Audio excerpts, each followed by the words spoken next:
Manifestement, les mesures Pasqua ne décoiffent pas les députés de la majorité. Côté élu RPR de base, pas question de perdre de vue les électeurs. Du coup, l'immigration zéro ne choque pas. C'est quand même un horizon vers lequel effectivement il faut tendre. À l'UDF, c'est plus compliqué. Le code de la nationalité a laissé des traces et du trouble chez certains. Sur l'immigration, le scénario pourrait se reproduire. Je ne crois pas que ce texte provoquera des dissensions au sein de la majorité.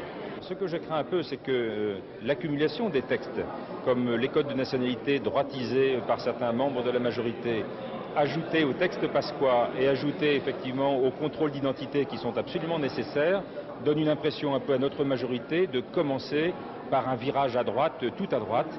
Et à gauche, pas d'hostilité a priori. C'est qu'on balance entre les principes et le réalisme. Il faut se garder de toute mesure qui exciterait les réactions de xénophobie et de racisme. Le problème du regroupement familial, qui je le rappelle a été instauré en 1976 par M. Chirac, produit aujourd'hui des effets qu'il faut tout de même stopper. Sur l'immigration à l'Assemblée, il n'y aura sans doute ni consensus ni levée de bouclier. Il y a les flux migratoires, il y a surtout la pression de l'opinion publique.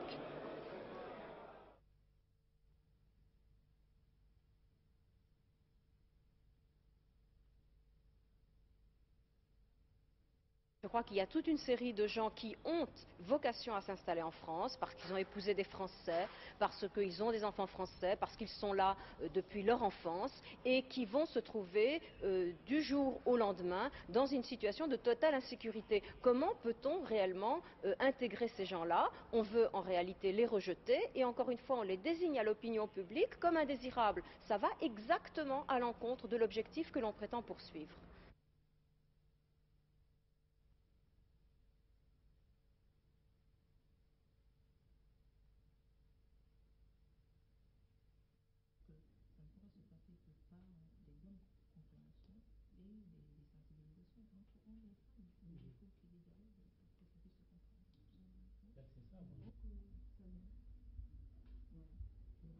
Jusqu'à récemment, ça date de moins d'un an, on pensait que ça venait à un point de vue, à un certain nombre de choses. Cette femme a vécu avec cet homme pendant des années. Ils ont eu des enfants. S'ils n'avaient pas vécu ensemble, ils n'auront jamais d'enfants. Et comment se fait-il que cette femme pourra rester éternellement sans voir son mari? On fait venir la deuxième femme ici parce que une femme est là, une femme qui est là. Et puis, elle est là, elle est avec ses enfants. L'autre, elle est là-bas, elle souffre. On ne peut pas condamner ces gens-là de faire, parce que pour eux, c'est tout à fait logique. Maintenant que ça pose problème ici, on en parle. Mais je le dis, je le répète, c'est des gens qui sont vraiment infimes par rapport à la communauté ici. Ils ne représentent pas grand-chose, quelques milliers. Ah ouais, ouais.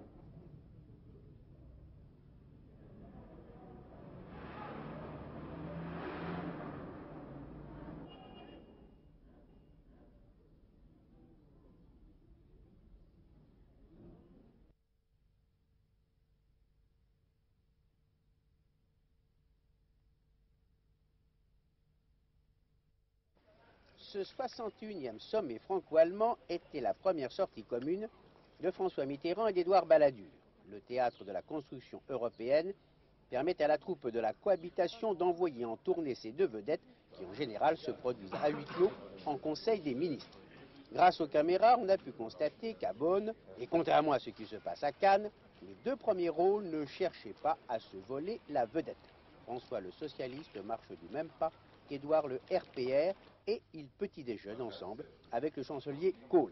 À Paris, avant leur départ, ils avaient pris soin, chacun de leur côté, de nous faire savoir que sur le GATT, la Bosnie, la mise en œuvre de Maastricht, la construction européenne, la défense commune, les pendules de l'Élysée et de Matignon étaient à la même heure, pour le moment du mois. Et quand on leur demande comment se passe leur cohabitation, eh bien, ils n'hésitent pas à se placer sous une auréole.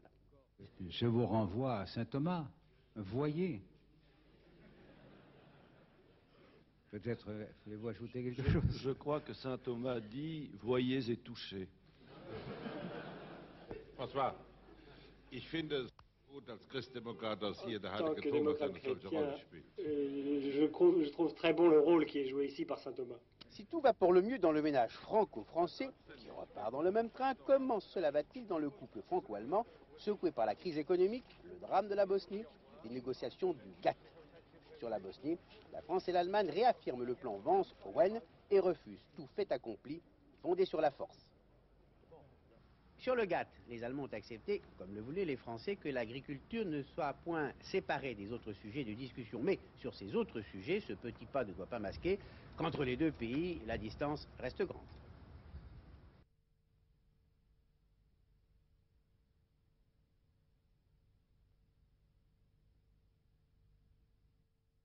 Écoutez bien, la mise en pratique de l'idée de M. Balladur est digne d'un casse-tête chinois. Il va falloir d'abord vérifier si l'entreprise a vraiment besoin d'un plan social. Mais le ministre du Travail le jure, il ne s'agit pas d'un retour à l'autorisation administrative de licenciement. Il va falloir ensuite que les salariés aient leur mot à dire. Référendum, instance paritaire, peu importe, répond le gouvernement, il faut que le débat social soit authentique et partagé, dit-il. L'État est maintenant d'accord, les salariés aussi, l'entreprise peut signer une convention. Cette fois, chaque employé sera consulté individuellement avec une question: accepte-t-il oui ou non la baisse de sa rémunération? Si sa réponse est négative, il risque le licenciement. On voit que le choix est limité. Et pourtant, la chute de son salaire n'a pas été balisée par le gouvernement. Il ne voit pas pourquoi elle ne pourrait pas atteindre 70%. Il s'engage simplement à compenser la moitié de cette perte pendant 1 an. Mais que les chefs d'entreprise ne se réjouissent pas trop vite. Eux aussi vont devoir faire des promesses. Ils devront geler leur masse salariale, aucune embauche ne sera possible, aucun licenciement non plus. Ce sujet vous a intéressé? Alors à vos cassettes. Pour le comprendre, il faudra relire la bande.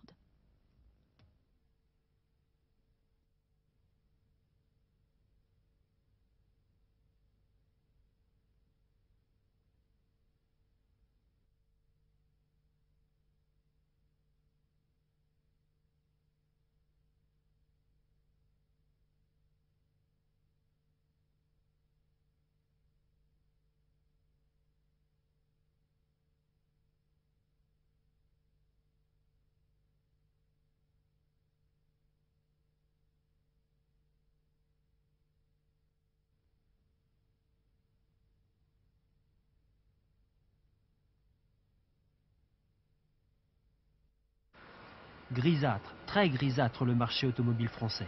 132 000 voitures ont été immatriculées le mois dernier, 12% de moins qu'en mai 92, et les stocks s'accumulent. C'est encore plus préoccupant si l'on prend en compte les 5 premiers mois de l'année, moins 18,5% par rapport à l'an dernier. Renault s'en sort bien, ses ventes sont quasiment stables, c'est le début de l'effet Twingo notamment. En revanche, le groupe PSA Peugeot-Citroën souffre terriblement, moins 24%, et ce malgré les sorties récentes de la 306 et de la Xantia. Les constructeurs français conservent tout de même plus de 60% du marché. La crise ne profite pas vraiment aux importations. Les prévisions ne sont guère optimistes, moins 13% pour toute l'année 93 sur l'ensemble du marché européen. De nouvelles suppressions d'emplois sont donc à prévoir. Peugeot préparerait d'ailleurs déjà un nouveau plan social pour septembre prochain.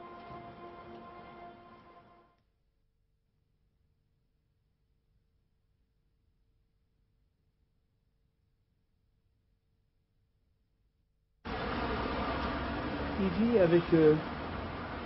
avec l'avenir, il fait des projets, il fait comme si rien n'était. Pour lui, il n'est pas malade. Il nie pas, il en parle du sida, il est au courant de tous ces problèmes, mais pour lui, il vit, je dirais, il vit à 100 à l'heure. À 100 à l'heure, mais sans panique. Cette rage de vivre, malgré la mort certaine, le père de Stéphane avait voulu en saisir tous les instants, filmer la vie comme pour mieux conjurer la peur de la mort, du sida qui a tué avant Stéphane son petit frère Laurent. Dernières images d'une lente agonie, c'était il y a un peu plus d'1 an. Tu choisirais de mourir, toi. Ça va pas, là. Laurent est mort le 31 janvier 1992. Stéphane, lui, a continué à se battre. Un jour, je serai pilote, disait-il. La rage de vivre jusqu'au bout comme un enfant de son âge, un adolescent de 15 ans.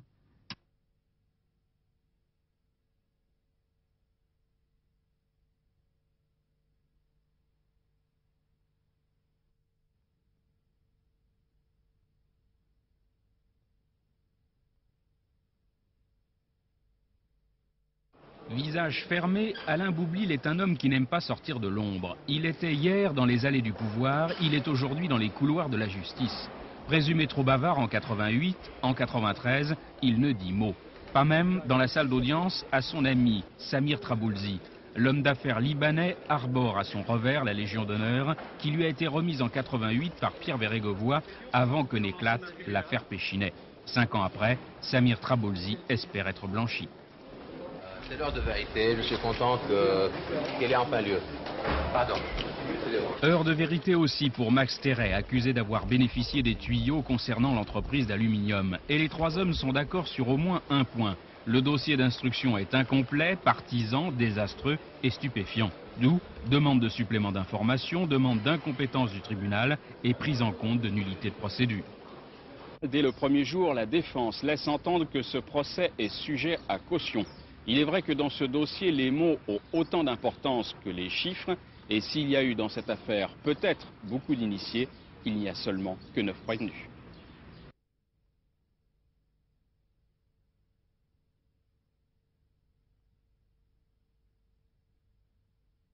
À 66 ans, Francesco Smalto est entré hier pour la première fois dans le bureau d'un juge. Mis en examen pour proxénétisme aggravé, il a été laissé en liberté contre le versement d'une caution de 500 000 francs.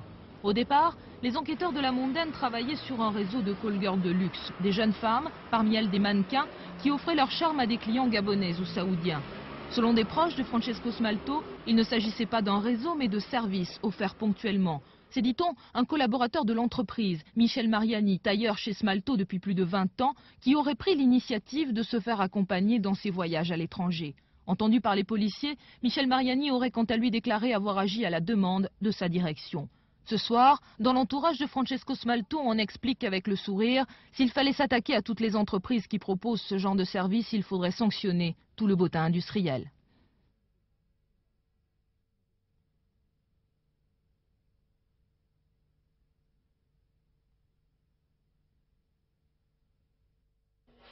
La petite Fiat bleue n'avait pas été garée là par hasard. Le robot et les artificiers de la police ont évité le pire. À l'intérieur du véhicule, on découvre plusieurs kilos d'un explosif puissant, du carburant capable de provoquer un gigantesque incendie et surtout une télécommande pour une mise à feu à distance. La machine infernale était destinée à tuer, pas n'importe où, pas n'importe qui, à 100 mètres seulement du palais du gouvernement, alors que le président, non loin de là, célébrait la fête de la République italienne. L'avertissement est clair, mais cette fois, la mafia a été mise en échec par un coup de téléphone d'un voisin intrigué. Signe que l'attitude des Italiens change, mais qu'également la peur s'installe dans les esprits. Cette nouvelle tentative d'attentat intervient le jour même où, en Sicile, la police italienne enregistre un nouveau succès. En effet, un parrain, l'un des grands dirigeants de la mafia recherché depuis 13 ans, a été arrêté dans une ferme près de son village où il se cachait. La partie de bras de fer entre l'État italien et la mafia continue. Où et quand le prochain attentat ?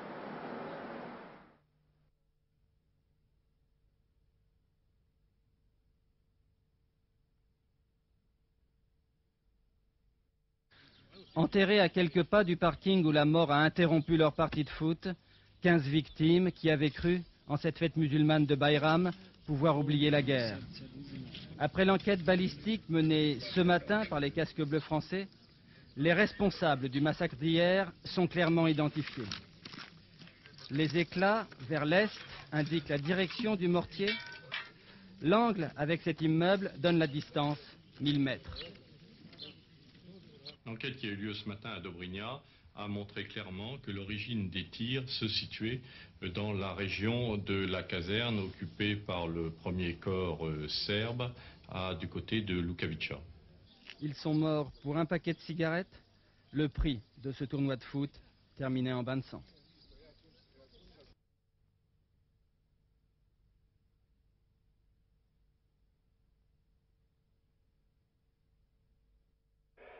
Il s'appelle Mikhail Markovic, il est député d'opposition, il siège au Parlement de Belgrade. Quelques minutes après cette image, il est évacué, inanimé sur un fauteuil roulant. Un député nationaliste l'a assommé à coups de poing. C'était hier à Belgrade.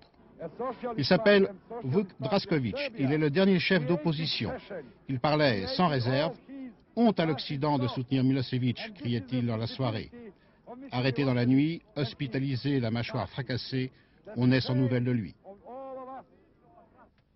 Il s'appelle Dobrica Ćosić. Il était président de la République, écrivain, nationaliste, mais homme de dialogue et d'ouverture. Il était l'un des espoirs d'une paix négociée.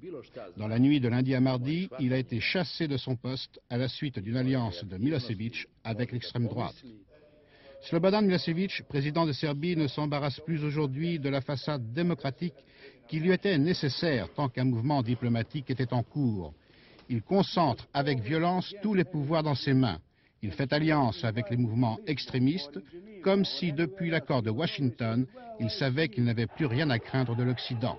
L'opposition a manifesté hier soir à Belgrade, manifestation durement réprimée, 1 mort, 30 blessés, dont 8 par balle.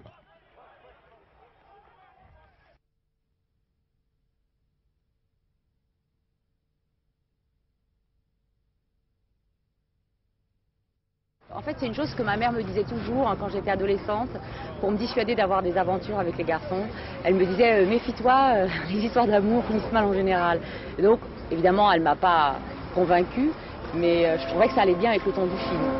Une love story, mais nouvelle version, ou comment le cœur de Zina balance entre Slim, qu'elle doit épouser, et Frédéric, dont elle tombe amoureuse, comme pour fuir une vie trop rangée. Pour la crèche municipale, je ne sais pas quels sont vos projets en ce moment, mais elle est assez chargée et je vous propose d'ouvrir un dossier maintenant. Ah non, non. Ah si. Non, pas tout de suite.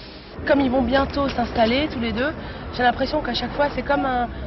Bon, il y a un frigo qui arrive, un nouveau lit qui arrive, et à chaque fois c'est un peu comme un barreau de prison qui s'installe petit à petit. Et là, elle se rend compte qu'elle va vivre comme ça. C'est une petite vie, et elle n'a pas fini de vivre, là, elle ne veut pas s'arrêter. Il y a 2 jours c'était fini, et maintenant je dois tout quitter pour toi. Si je pouvais mettre mon histoire avec Slim au frigo, on aurait le temps d'essayer quelque chose, toi et moi. Comme ça, si on se plantait, tout serait pas foutu. C'est pas de frigo. Elle est emmerdeuse. C'est une emmerdeuse, mais pas une emmerdeuse, c'est pas voulu. Elle calcule pas, quoi. Elle le fait pas exprès, elle est comme ça. Mais je pense que dans la vie comme ça, des nanas comme ça, il doit en exister pas mal. Et puis tout dépend de la personne qu'elle a en face, quoi. Elle peut être emmerdeuse pour certains et pas du tout pour d'autres. Qui au contraire aimeront cette nana qui vient et qui est vraie. Il t'a sauté? Non. Combien de fois? Une fois. C'est drôle, on s'attache aux 3 personnages, c'est toute l'habileté de ce film qui ne juge pas, ne démontre rien. D'ailleurs, certains trouveront que ça se termine mal pour Zina et d'autres plutôt bien.